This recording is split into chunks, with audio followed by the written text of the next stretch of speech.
Black ice. Jada could not believe the phone call. How could Walter cancel after waiting for the reservation to black ice for 6 months? Well, it hardly mattered now. She was pulling up to the valet parking.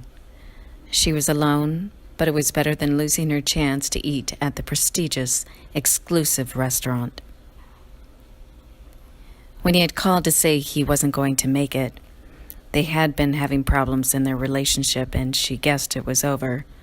She had growled at him and hung up. She was already ready to go. She wore a simple, long black dress. Her thick brown hair was expertly done by her hairdresser and framed her face. She looked in the mirror, applied a little more lipstick, and headed out the door.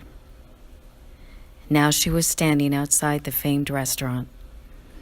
The sign was simple, elegant. She wondered for a moment why it was so small. And when she had driven up, the valet had come out of nowhere to fetch her car, as if hiding in the shadows. For a moment she felt a chill. Her excitement forced it away, though. Black ice had come highly recommended. Not by a friend, no. None of her friends had gone there, nor would be able to afford it. She had overheard some fine-looking gentlemen talking about it one day at her office. Some businessmen that were talking to her boss. Now, with even more excitement, she started for the door. As she reached out to take the handle, it was suddenly, and with ceremony, opened by a doorman. He was a tall, burly character of at least 6'5". He sniffed as if he knew she wasn't up to par for the restaurant and said, "Ma'am, please come in." She did and was amazed. The inside of Black Ice was done all in deep reds, whites, and blacks. Large chandeliers hung from the ceiling, casting a warm glow over the room. There weren't as many tables as Jada expected, only about 20 of them, put around the room so that each table had privacy. Pristine white tablecloths adorned each one, and there was fine china plates and real silverware on each. There were no windows, which Jada found odd, but dismissed it in favor of looking at the grandeur of the room. "May I help you, young lady?" a deep voice said.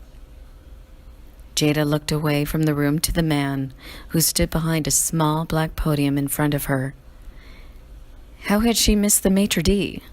He was a very large man, like the doorman, tall, with a full beard and what was probably long flowing hair tied back in a small bun at his neck. He looked at her curiously, almost like a predator looks at its next meal. He sniffed at her and raised his hands as if to say, "Well?" "Oh, I have a reservation. It's under Jada Wells."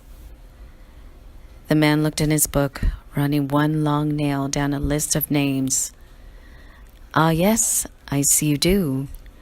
Will the rest of your party be joining you?" Jada blushed. "He won't be. It will just be me tonight." "Very well. Follow me and I shall seat you at your table." As he walked away, Jada wondered why he was so big. In the movies, the men behind the podium were always petite, snippy little men. There was something odd about Black Ice, some feeling she had. She wasn't sure what it was other than the size of the men she had encountered. Something nagged at her, but then they were at her table. The maitre d' pulled out her chair for her. "Your waiter will be with you directly. Have a wonderful meal." "Thank you." Seconds later, another man approached. He was as big and burly as the other two, but had a white napkin draped over his arm. Jada was beginning to think that all the men must be related. "Your menu, ma'am," he said in a gruff voice. "May I offer you a drink or wine?" "I believe I'll have wine, thank you." "I will send the wine steward over." The waiter walked off. Jada glanced around at the other patrons. They all looked normal, that was, not big and burly. Most were couples, but there was one family. "May I show you a wine list or recommend something for you?" A large man with a silver key on a silver chain around his neck asked. "Would you please suggest something?" "We have a robust burgundy red wine." Jada cut him off. "That would be wonderful." He nodded his big head and walked away. She needed a drink. There was something going on here and she wasn't sure what it was yet, but it tugged at her mind like a dog with a toy. Her wine arrived and the waiter reappeared. "May I tell you our chef's specials?"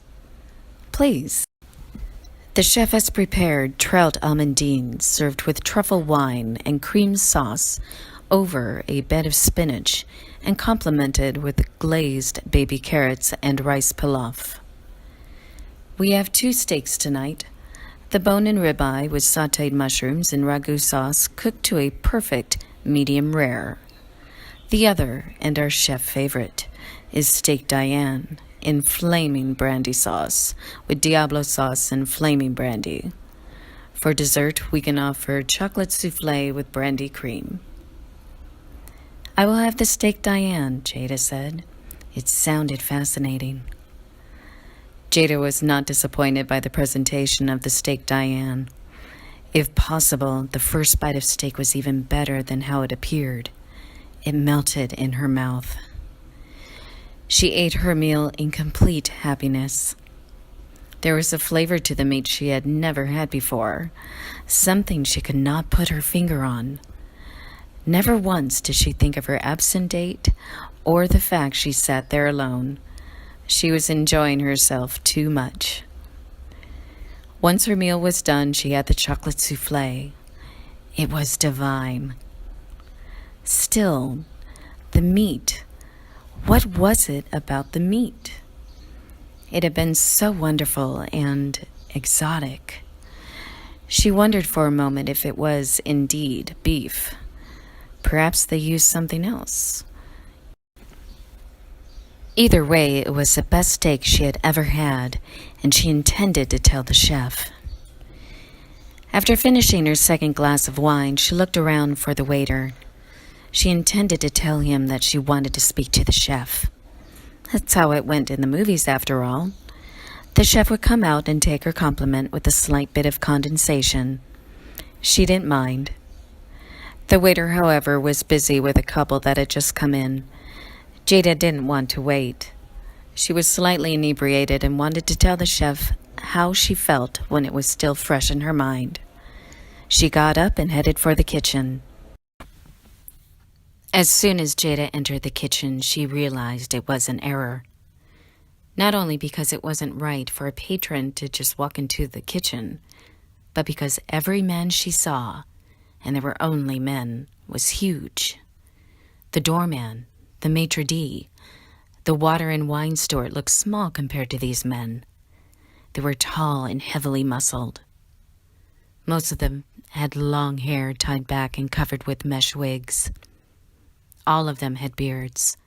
It was just too odd, and Jada quickly moved to the side behind a shelf unit. It was too late to leave the kitchen now. She was stuck. No one was speaking, at least not in English. The men seemed to be, growling at each other in some foreign tongue. Jada watched them with interest. It was easy to tell which one was the main chef. He had on a hat like you see on TV, and he was barking orders to the others in that growling language. The others were bustling around quickly, doing this and that with the food. Once again, it was obvious something was wrong here, but she couldn't tell what it was except for the size of all the men. Certainly they could not all be related. There were at least 10 of them in the kitchen. She focused on one that was slightly smaller than the others. He seemed to be getting yelled at the most. The chef pointed at him and said something guttural, and he moved quickly to a large freezer door. It was near Jada, and she moved back even further into the shadows. The man was in the freezer for a moment only. When he came out, he was holding what looked way too much like a human hip and leg. Jada blinked. Must be her mind playing tricks on her? No, it was still there. She could see the human foot attached to the leg. She stepped out from behind the shelving. It took only a moment for them to see her. They moved at her at once, sniffing and growling, but stopped short at the sound of her voice. I'm here to see the chef, she growled. He stepped up immediately. The steak, Diane, was simply divine. I've never had better, she said, smiling. He grinned, showing too many teeth, and bowed to her. Jada went back out and paid her bill. She thanked the waiter and the maitre d' on the way out. He told her to come back soon, and she thought to herself that indeed she would. Oh, yes. The end.